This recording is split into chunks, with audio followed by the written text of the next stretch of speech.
Hi hello friends, ఇప్పుడు మనం స్వయంభూ మనం ఎలాగ చేతితో అయితే చేయాలని చెప్పాను కదండి. ఆ శివుడికి అభిషేకం ఎలా చేస్తున్నారు అనేది మీకు చూపిస్తాను. ఇదంతా కుమార భీమేశ్వర స్వామి ఆలయం అనమాట అండి.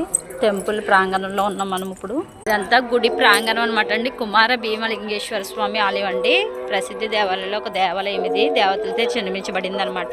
పంచారామ క్షేత్రాల్లో క్షేత్రమైన కుమార రామలింగేశ్వర స్వామి ఆలయం అనమాట అండి. ఇది చాణక్యుల కాలం నాటి కాలభైరవ స్వామి టెంపుల్ అనమాట. కాలభైరవ స్వామి టెంపుల్ అండి. ఇవన్నీ కూడా మనకి దేవతలచే చెక్కబడినాయి. ఇదంతా గుడి ప్రాంగణం అంట. ఇది 366 తిరుగుతారండి. ధ్వజస్తంభం స్వామివారి సరే. ఇది ఒక పుణ్యక్షేత్ర వాటర్ అనమాట. ఇక్కడ నుంచి ఇలా అయితే అభిషేకాలు చేయొచ్చు మన చేతితో మనమే శివునికి స్వయంగా.